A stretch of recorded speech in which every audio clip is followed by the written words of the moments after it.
mensagem. A palavra de Deus fala em Apocalipse que os anjos do Senhor, eles vêm, olham a nossa oração e levam para Deus. Então, muitas orações foram colhidas aqui, muitos pensamentos foram levados a Deus essa noite. Evangelho de João, capítulo 12, o verso de número 20. Quem encontrou, diga amém. Amém. João, Deus abençoe. João capítulo 12, verso de número 20, diz assim a palavra de Deus: ora, entre os que foram adorar durante a festa, havia alguns gregos. Esses se dirigiram a Filipe, que era de Betsaida da Galileia, e lhe pediram: Senhor, queremos ver Jesus. Felipe foi dizê-lo a André, e André e Felipe o comunicaram a Jesus. Verso 23. Então Jesus se dirigiu a eles dizendo: é chegada a hora de ser glorificado o Filho do Homem. Em verdade lhe digo, se o grão de trigo caindo na terra não morrer, ele fica só, mas se morrer, produz muito fruto. Amém, igreja? Que maravilhoso, né, esse texto. Aqui está falando sobre a morte de Jesus. Ele está prefigurando a morte dele. E ele usa essa metáfora aqui que se o grão de trigo não cair na terra, não morrer, ele não produz fruto. Então ele precisa morrer para produzir fruto. Nós já vamos voltar nesse texto aqui. Eu quero que você grave bem esse texto que Jesus falou com esses dois discípulos. E nós queremos ficar num raciocínio de nascimento, desenvolvimento e amadurecimento.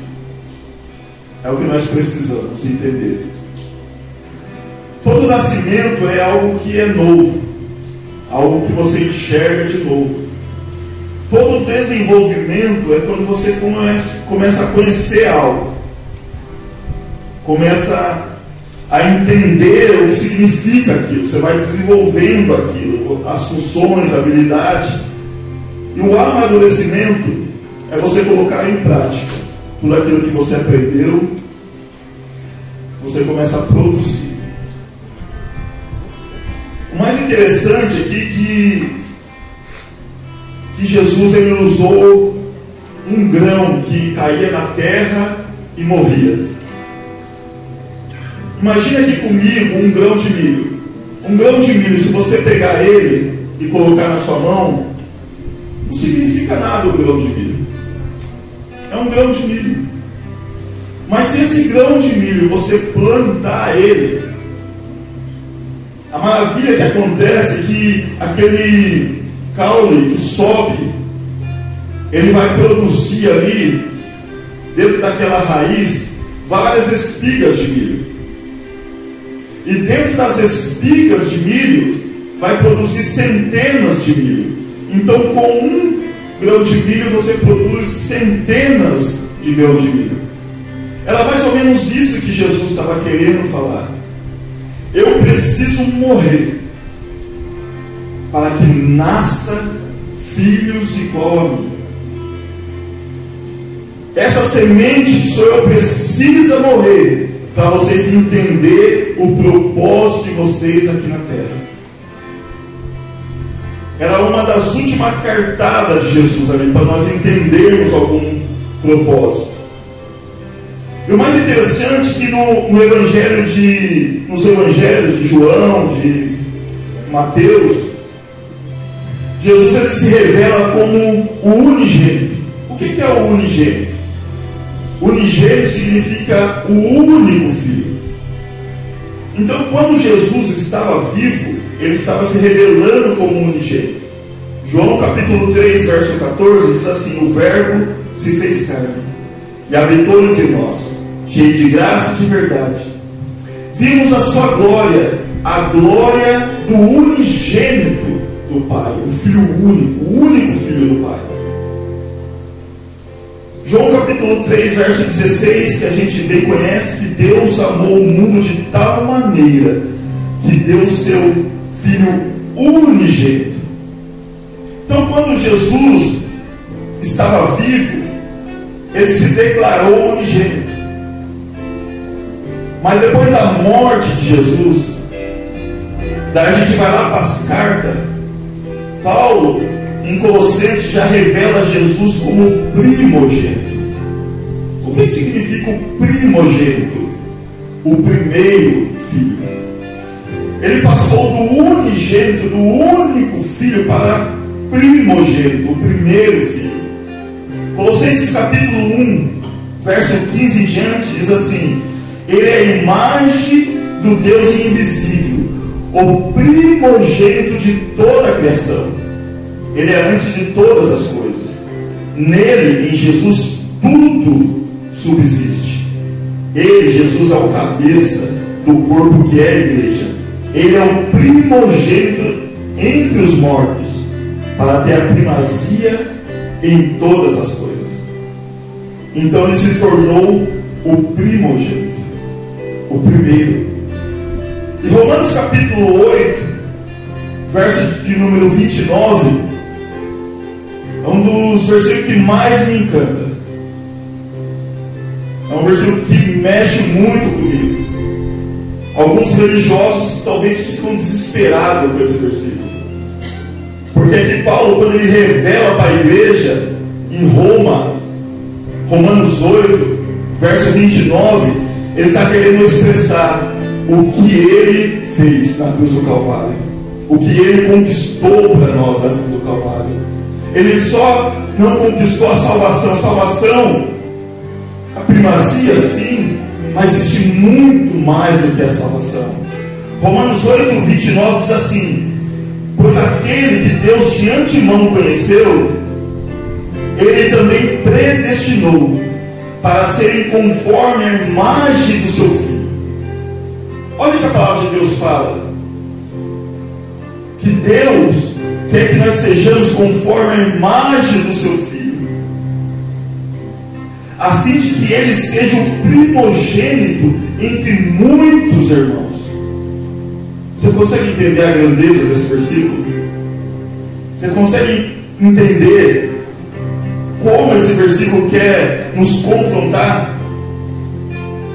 Paulo está falando que ele nos predestinou para ser conforme a imagem do seu Filho. Porque em Adão, quando Adão pecou, nós perdemos a imagem e semelhança de Deus. Mas quando veio Jesus Cristo e ele morreu por nós ali na cruz, ele reconectou o homem novamente a Deus. Agora nós voltamos a ser a imagem e semelhança do nosso Criador, através da morte de Jesus Cristo.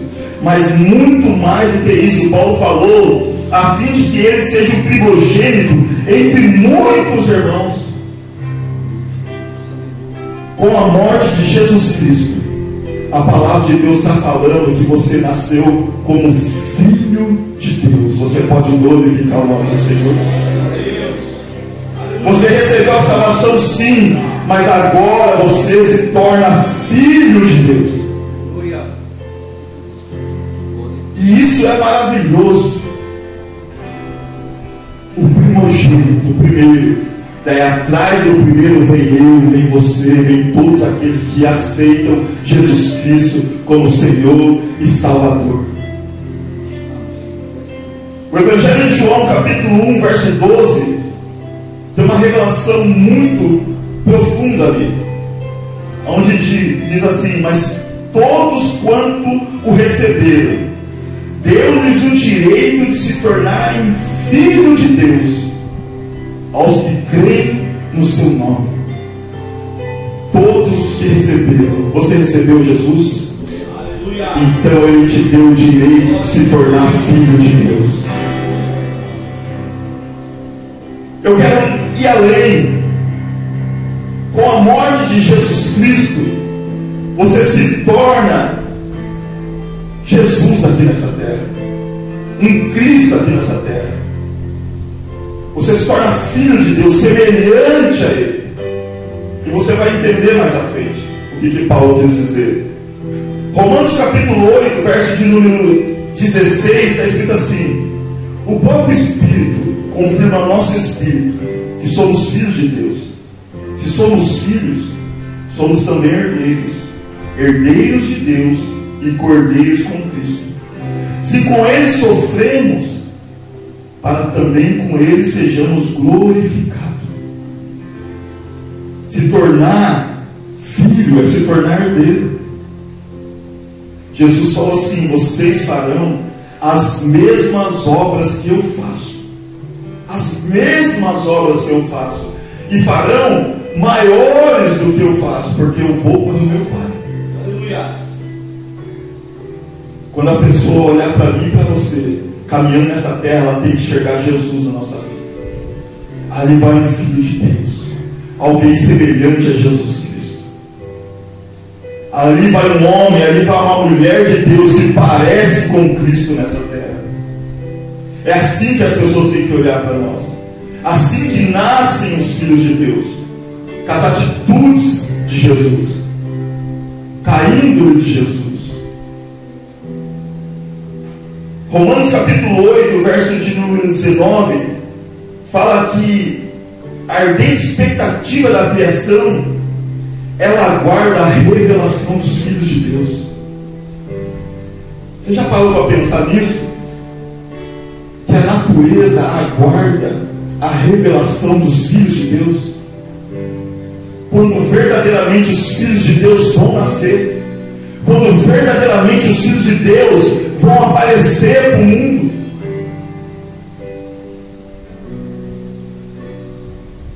Todo filho, ele tem direito à herança.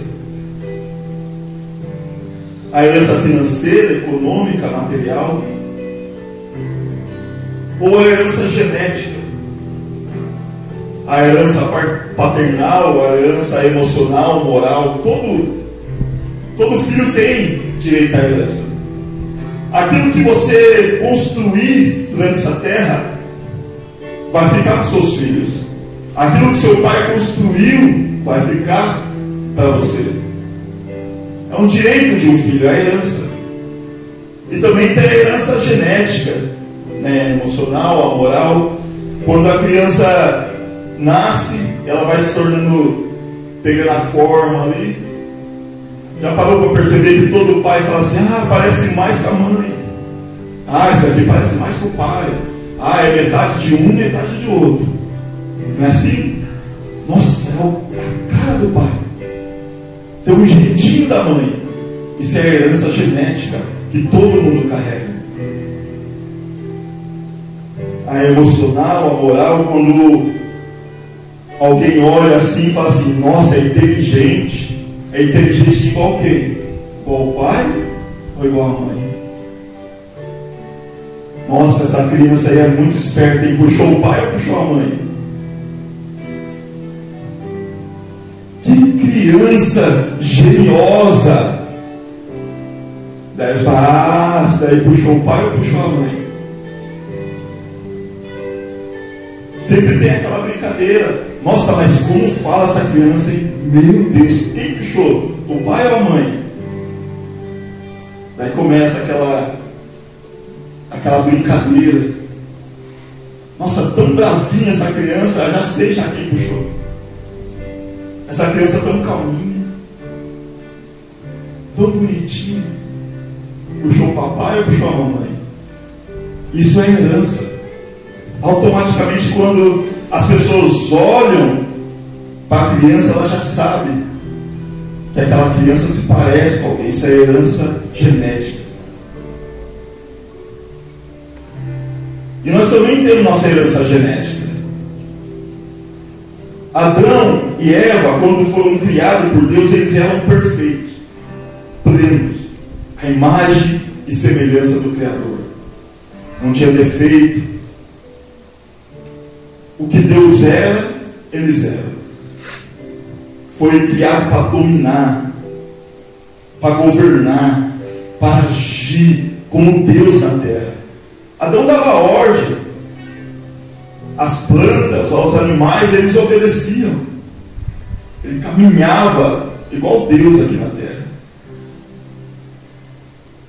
A imagem e semelhança do pai dele. Ele tinha a genética do pai dele, mas só que ele pecou, ele falhou.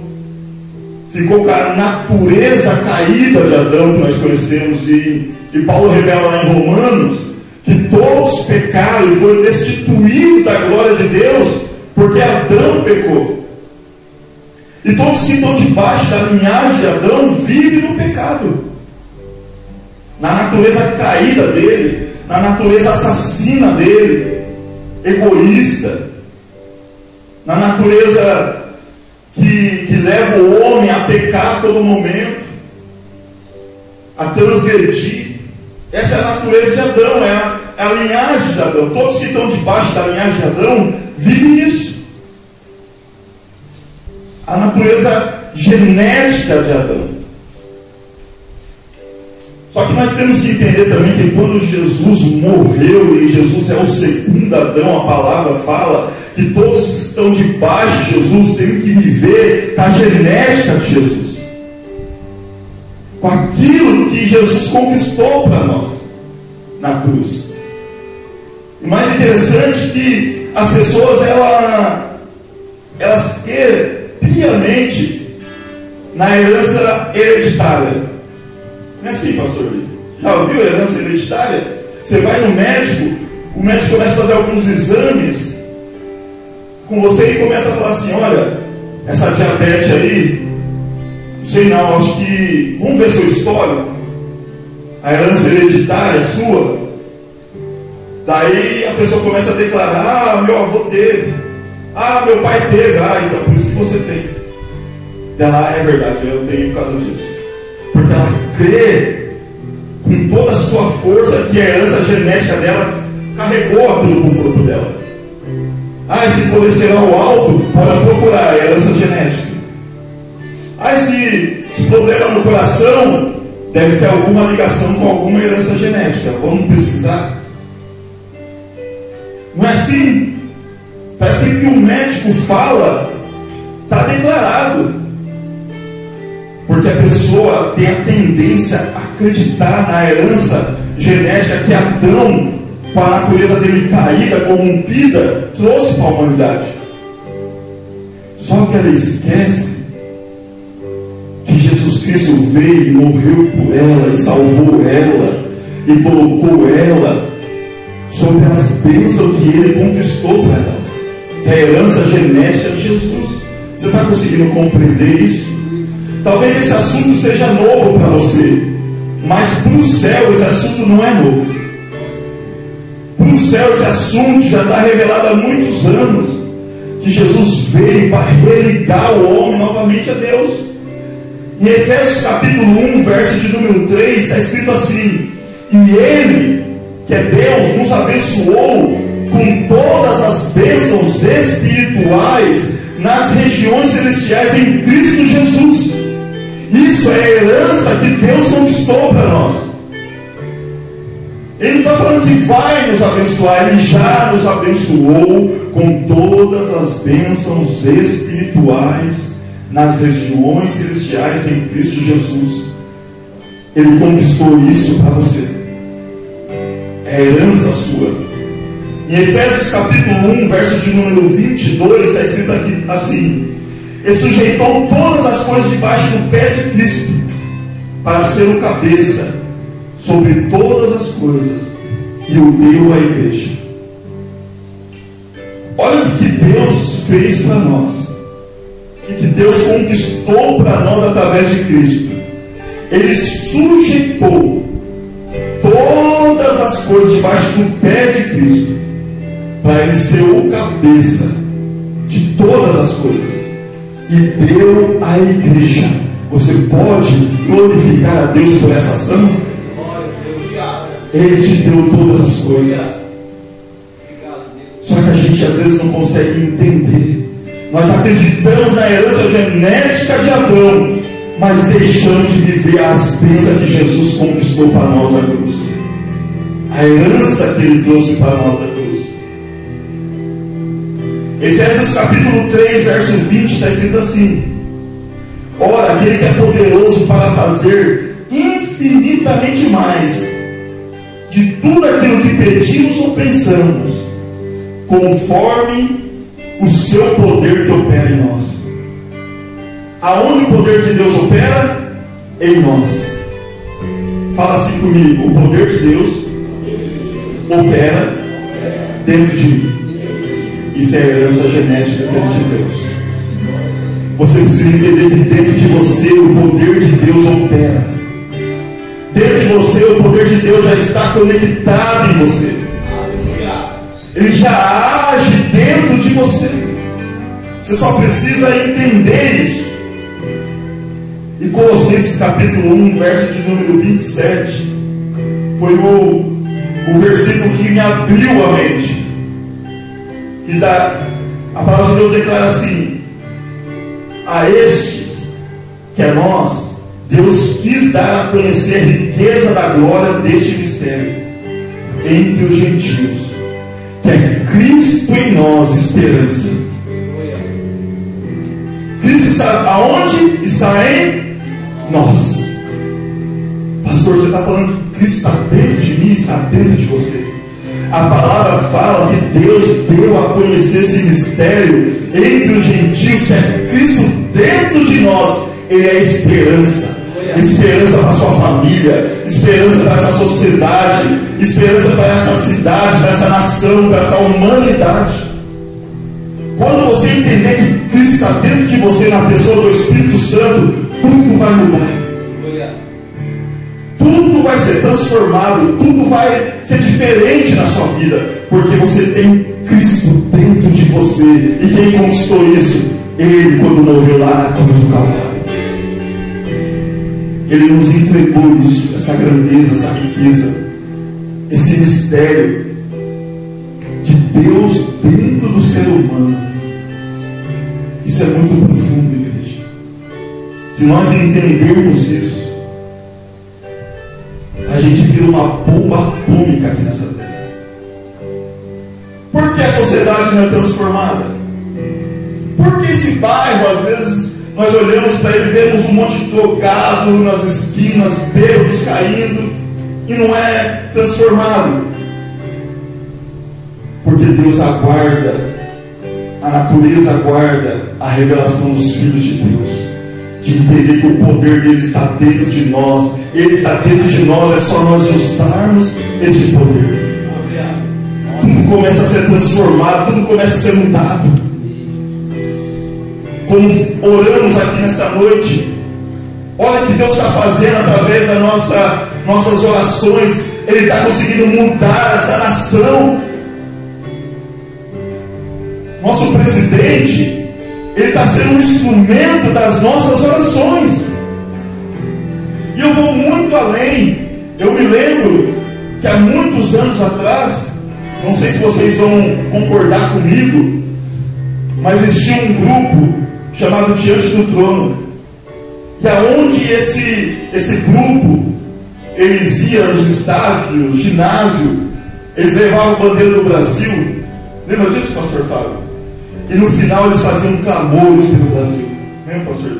E clamores pelo Brasil. Eu creio que muito do que está acontecendo hoje foi orações levantadas para aquele povo, daquela nação que clamou e não viu no instante, mas está vendo hoje. E hoje tem outro grupo que tem clamado coisas que nós estamos vendo na nossa nação, corruptos caindo, coisas sendo levantadas, escândalo vindo à tona.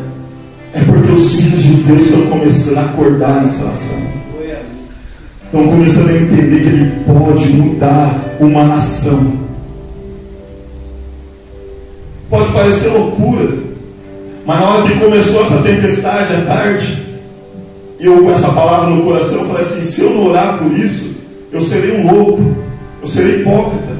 E eu comecei a orar, assim como Jesus orou, quando Ele foi em direção aos apóstolos naquele barco, e estava tendo aquela tempestade. E ele falou: vento, tempestade, se cale-se. E eu comecei a declarar: Senhor, já teve uma chuva hoje, a segunda agora com relâmpagos, trovões, não aceito.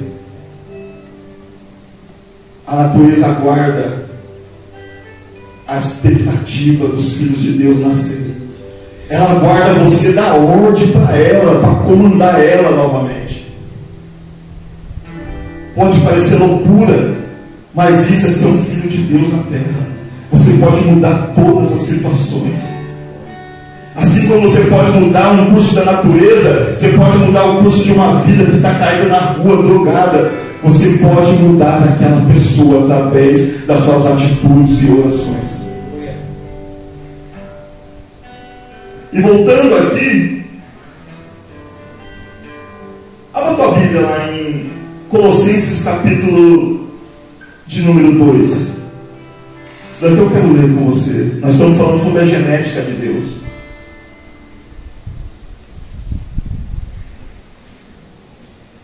Colossenses capítulo 2. Dentro de você tem o poder de Deus. Verso de número 10. Colossenses 2, verso de número 10. Isso daqui é para bombardear o inferno. Na minha versão diz assim: também nele, esse nele aqui é Cristo, também nele vocês receberam a plenitude. Eu vou ler mais uma vez essa parte A. Também nele, que é em Cristo, vocês receberam a plenitude. Ele é o cabeça de todo principado e potestade. Você pode glorificar o nome do Senhor. A palavra de Deus está falando que nele, em Cristo, vocês receberam a plenitude. O pleno de Deus está dentro de mim, está dentro de você. Colossenses capítulo 1, verso 29 diz assim: segundo o poder de Cristo que opera poderosamente dentro de mim. É a genética de Deus dentro de você. Você tem a plenitude de Deus dentro de você. Quero te dizer uma coisa. Lá em 1 de Pedro, capítulo 1, verso de número 3, está falando ali que nós somos regenerados. Essa palavra regenerado, o original dela vem de genética, de refeito. Olha que interessante. Regenerados ali em 1 de Pedro, capítulo 1, verso 3, vem de genética, vem de refeito. Significa que nós somos refeitos através de uma semente incorruptível, e essa semente é Cristo Jesus em nós. Nós somos refeitos, nós somos reprogramados. Nós somos que nem um computador. Eu e você que nem um computador, mas muitos são um computador de última geração, com a tomada fora de ligar a tomada fora. Você pode imaginar um computador de última geração desligado? Para que serve? Só para ficar olhando e falar: nossa, como é bonito. Mas se você pegar esse computador de última geração, pegar ele, ligar ele na fonte que é Jesus Cristo, automaticamente ele vai ativar todas as funções dele. Você vai ser reprogramado, você vai ser ligado, você vai ser ativado para fazer a diferença nessa terra. E é isso que o Espírito Santo está tentando motivar, está tentando inspirar eu e você. Nós somos filhos, nós temos que entender que nós nascemos para Ele. Nós temos que entender que nós estamos sendo desenvolvidos nele. A genética dele está em nós. Só que nós temos que ter um crescimento, porque herança genética sem maturidade não tem efeito. Imagina uma criança no seu nascimento, quando o pai e a mãe pega ela, criança pequenininha, O que aquela criança que representa ali para o pai e para a mãe? Tudo. Ela vai receber muito amor, carinho, proteção, cuidado. É assim quando um filho nasce para Deus. Deus pega ele nasceu, ele entendeu. Então ela vai receber toda a proteção de Deus, todo o carinho de Deus, todo o amor de Deus. Ele vai para o berçário entendendo que se ele chorar, ele vai chamar a atenção do pai de uma maneira. Se ele sorrir, ele vai chamar a atenção do pai de outra maneira.